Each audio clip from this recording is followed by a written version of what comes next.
Dans cette vidéo, je vais vous partager 9 actions totalement sous-évaluées que j'ai mis en place, que je mets en place et que bien sûr, vous pourrez mettre en place pour atteindre vos résultats. Alors, c'est le fruit de mon apprentissage et de mes réflexions. On va diviser cette vidéo en 3 parties. Première partie, les bases. Deuxième partie, organiser sa journée. Et troisième partie, ça va être un petit peu mes apprentissages, mes tips et mes stratégies perso. Sans plus attendre, on va rentrer dans le vif du sujet. Première partie, les bases. Comme d'habitude, toutes les notes que je me suis prises, vous pourrez les retrouver dans la description ou sur mon site karma.net. Première action, la plus sous-évaluée ou souvent la plus méconnue, c'est d'utiliser un bruit blanc et je vais vous détailler tout ça de manière simple à chaque fois. Mettre un bruit blanc pendant une tâche intellectuelle va augmenter votre concentration de 2/3 de 66%. Alors, il y a plein d'applications gratuites sur Android, sur l'Apple Store, etc. Sachant qu'une des plus connues, c'est White Noise. J'essaierai de vous mettre, moi, celle que j'utilise, une capture d'écran de mon téléphone. Alors après, la question qui va souvent aussi se poser, c'est est-ce qu'il vaut mieux utiliser la musique ou est-ce qu'il vaut mieux utiliser un bruit blanc, le white noise. La musique va augmenter la créativité et c'est aussi un super booster pour ceux qui font du sport. Mais quand le travail, c'est vraiment de l'ordre de la compréhension, que c'est de la mémorisation, que c'est une tâche intellectuelle, la musique peut vous empêcher de vous concentrer. Alors qu'est-ce que c'est que ce bruit blanc? Le but de ce bruit blanc, c'est de se couper du monde extérieur et on va donc utiliser des bruits blancs. Alors les bruits blancs, ça va tout simplement être des bruits de la vie quotidienne, vagues, pluie, eau qui coule, brouhaha, ronronnement, etc., etc. Sachant que le vrai bruit blanc pur et dur, c'est le white noise.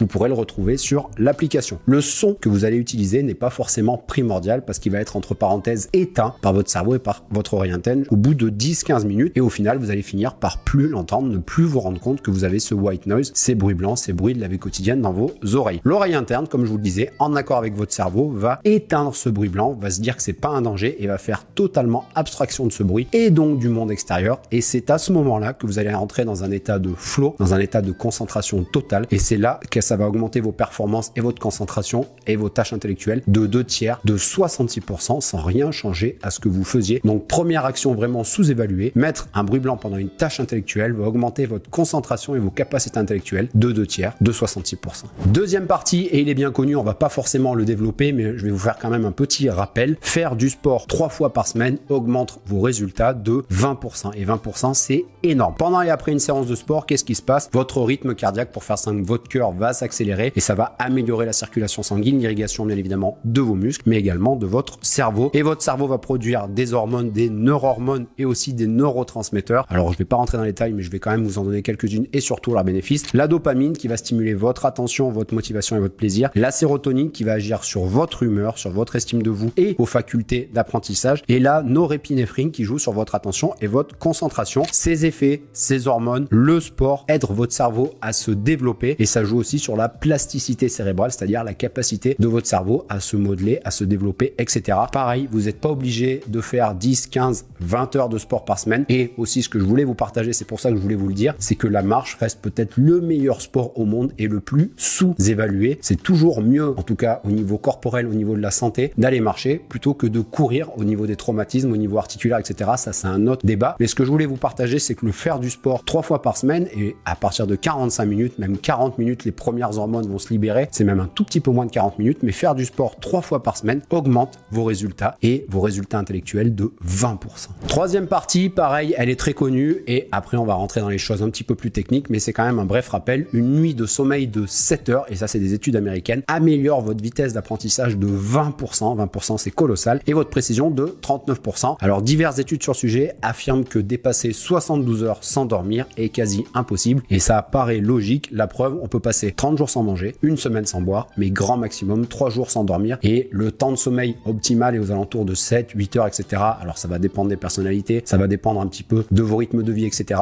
Mais une nuit de sommeil de 7 heures améliore votre vitesse d'apprentissage de 20% et votre précision de 39%. Maintenant qu'on a vu la première partie sur les bases, deuxième partie, organiser sa journée avec comme quatrième action la plus sous-évaluée à mettre en place, et vous inquiétez pas, je vous ferai un résumé à la fin. Se fixer des objectifs uniquement à la journée, et moi ce que je fais, c'est que je me les fixe bien évidemment uniquement à la journée et je me les écris la veille sur une liste. Et il y a des explications scientifiques à ça. Quand tu écris sur une liste tes objectifs dessus et que tu les rayes au fur et à mesure, c'est-à-dire que tu vas te lister tes objectifs à la journée, le fait de les rayer au fur et à mesure, ça va te donner un sentiment d'accomplissement, mais tu vas le voir, on va aller encore un petit peu plus loin. Alors bien évidemment, concentre-toi sur une seule chose, une seule tâche, une seule mission à la fin, jusqu'à ce qu'elle soit finie. Pourquoi? Les études de productivité montrent que si tu commences une tâche, que tu t'arrêtes, que tu la refais, fais, que tu y reviens, que tu y reviens dessus, que tu arrêtes, etc., tu es 500 fois moins productif que le fait de démarrer une tâche et d'aller au bout. C'est pour ça que moi, je fais toujours une liste des tâches. On va le voir par ordre de priorité. Je fais ma tâche, je vais au bout et ensuite je passe à une autre tâche. Mais le fait de faire une tâche, partir de la tâche, revenir dessus, etc., on est 500 fois moins productif. C'est énorme. Alors le but du jeu, c'est de déterminer ce qui a le plus de valeur et de priorité parmi les objectifs de ta liste. Ça va dépendre de ce que vous faites, ça va dépendre de votre objectif, si c'est dans le business, si c'est dans le sport, si c'est dans la santé, si c'est dans les relations, etc. Mais le but, c'est de déterminer ce qui a le plus de valeur au moment où vous vous fixez ces objectifs. Par exemple, ça peut être une compétition sportive, ça peut être un business, ça peut être des relations, comme je vous disais, etc. Donc vraiment de choisir la tâche la plus importante, de la démarrer jusqu'à l'avoir entièrement finie. Et comme je vous le disais, on est 500 fois plus productif et Alex McKenzie appelle ça ce qu'on appelle le single handing. Cinquième action sous-évaluée à mettre en place, et là ça va aller très vite. Moi personnellement, je me lève à 7 heures, je prends un verre d'eau et je vais au boulot. Pas de morning routine et j'ai un avis très tranché là-dessus sur les morning routines. Il y a beaucoup de gens, beaucoup d'entrepreneurs, beaucoup de personnes que vous suivez peut-être sur les réseaux sociaux qui vous disent qu'ils ont réussi avec les morning routines. Mon avis, ils ont réussi grâce à de la discipline, ils ont réussi grâce à des stratégies, ils ont réussi grâce à du travail, parfois avec un petit peu de chance. Moi je crois pas à la chance, mais ensuite ils ont eu beaucoup plus de temps libre, ils ont eu beaucoup plus de liberté, beaucoup plus d'argent et ils ont mis en place ces morning routines pour profiter de leur quotidien, de leur vie, de leur famille, de leur argent, etc. Mais de vous faire croire que c'est une morning routine qui va vous faire réussir, selon moi c'est du gros bullshit et j'aime bien faire des raisonnements par l'extrême et des raisonnements par l'absurde. Si vous passez votre journée à faire de la méditation, à faire du yoga, à faire des étirements, à boire des jus, etc. Volontairement, je suis un petit peu trivial, mais à faire vos morning routines, ça rentrera pas 1 euro. Par contre, si vous faites 12 heures par jour à faire de la prospection, à faire du tunnel de vente, à faire des pubs, à développer votre business, à créer du contenu, etc., etc., là, vous allez avoir des résultats. Donc moi, je me lève à 7 heures, un verre d'eau et au boulot. Sixième action sous-évaluée à mettre en place, et c'est la dernière dans l'organisation de la journée. Ensuite, on va passer sur mes stratégies et mes tips perso. C'est tout simplement, je commence la journée par les tâches à haute concentration qui me demandent le plus d'attention. Selon moi, nos deux ressources les plus limitées, c'est notre temps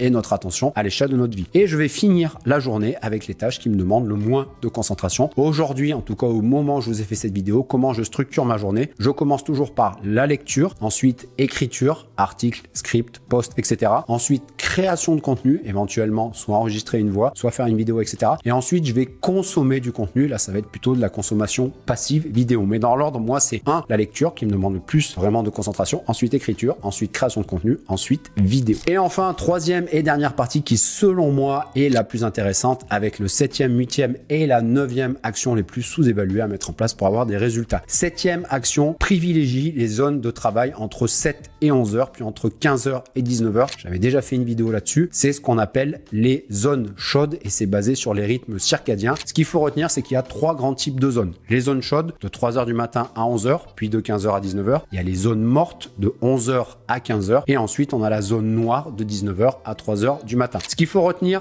zone morte, 11 heures, 15 heures, c'est vraiment le temps de la digestion. Comment j'organise ma journée à ce moment-là? C'est souvent le moment auquel je fais du sport. Ensuite, la zone noire de 19 heures à 3 heures du matin. Là, pour le coup, on devrait ne pas travailler si c'est possible. C'est à ce moment-là, moi, que je vais peut-être regarder une série, consommer du contenu, voir des amis, etc., etc., totalement se détendre. Par contre, là où je vais vraiment mettre mon focus maximum, c'est sur les zones chaudes, celles qui vont me donner le plus de productivité. Alors, bien évidemment, ça va dépendre de chacun, mais ça, ce que je vous sors, c'est basé sur le rythme circadien. Ces zones chaudes, c'est la première est entre 3h et 11h du matin. Donc moi, j'adore me lever le matin et faire un maximum de boulot jusqu'à midi. Donc on est dans la première zone chaude de 3h à 11h. Et la deuxième de 15h à 19h. C'est souvent à ce moment-là que je vais m'occuper de tout ce qui est client, de tout ce qui est mail, de tout ce qui est relationnel, de tout ce qui est création de contenu et aussi de tâches un petit peu plus physiques. Mais en tout cas, les zones chaudes, 3h à 11h, 15h à 19h. Donc moi, je privilégie les zones de travail de 7h à 11h, puis entre 15h et 19h. 8e action sous-évaluée, on va en parler, le cône d'apprentissage d'Edgar Dale. Et on retient 90% de ce que l'on a expliqué et fait. Le cône d'apprentissage d'Edgar Dale, qu'est-ce qu'il nous dit? Après 2 semaines, on retient 5% d'un cours magistral, 10% d'un livre, 20% d'un film, 30% d'une exposition. Et là où ça va devenir intéressant, c'est après 50% d'une réunion. Et surtout, à ce moment-là, quand on va devenir actif, 75% de ce que l'on a expliqué et 90% de ce que l'on a expliqué est fait. Et c'est la question que je pose tout le temps. Est-ce que les profs sont intelligents parce qu'ils expliquent ou est-ce que les profs sont devenus devenus profs parce qu'ils sont intelligents. À vous de vous faire vos propres avis, mais en tout cas, le code d'apprentissage d'Edgar Dane nous dit qu'on retient, je vous le redis, c'est quand même énorme, 75% de ce que l'on a expliqué, 90% de ce que l'on a expliqué et fait. Je peux donc que vous inciter à écrire des posts, tourner des vidéos, tenir un blog, un podcast, etc. Bref, les moyens ne manquent pas. Et le moyen vraiment le plus simple, si vous n'avez pas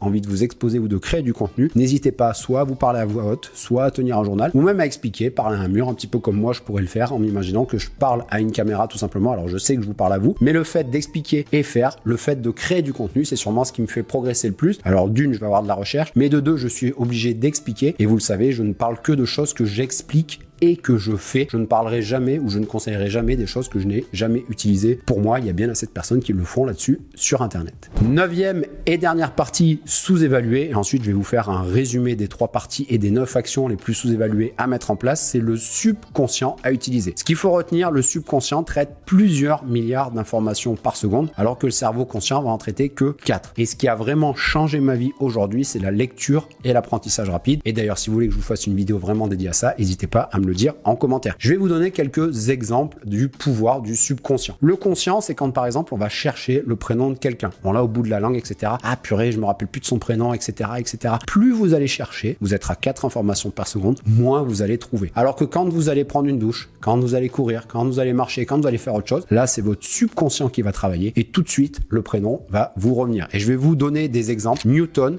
qui a découvert la loi de la gravité, il était tout simplement sous un pommier, simplifié au maximum. Archimède, il a développé la poussée d'Archimède, il était en train de prendre son bain. Christophe Colomb, quand il a voulu découvrir les Indes, il a atterri dans les Amériques et il y a énormément d'exemples comme celui-ci qui font que votre subconscient est puissant. Et c'est aussi pour ça que moi, en tout cas je le fais et je ne peux que vous inciter à travailler 2 à 4 heures par jour maximum. Par contre attention, on parle de travail effectif. Je vous invite à mettre un timer et à faire vraiment du temps de travail effectif et vous allez voir que 2 à 4 heures de temps de travail effectif, c'est déjà énorme. Et ensuite, de laisser un petit peu votre cerveau libre. Les plus grands chercheurs, les plus grands scientifiques, quand on regarde un petit peu leurs travaux, quand on regarde un petit peu leurs études, ils se laissent beaucoup de temps libre, beaucoup d'espace libre au niveau intellectuel. Ils marchent, ils lisent, ils font aussi rien pour laisser vraiment du blanc et laisser le subconscient s'exprimer. C'est pour ça que selon moi, savoir un petit peu manipuler ou utiliser ce subconscient, que ça soit pour la lecture ou pour l'apprentissage, ça a vraiment changé ma vie. C'est en fait super simple d'être dans les 1% et je vous fais un résumé des 9 actions sous-évaluées à mettre en place pour réussir. 1. Les bases. Mettre un bruit blanc augmente vos résultats de vos tâches intellectuelles de 66%. 2. Faire du sport 3 fois par semaine augmente vos résultats de 20%. 3. Une nuit de sommeil de 7 heures va augmenter votre vitesse d'apprentissage de 20%. Deuxième partie, organiser sa journée. 4. Se fixer des objectifs uniquement à la journée, ça sert à rien d'aller plus loin. 5. Arrêter les morning routines bullshit. Ce qui va vous donner des résultats, c'est la discipline, le travail. 6. Commencez par vos tâches qui vous nécessitent le plus de concentration sur une journée. 7.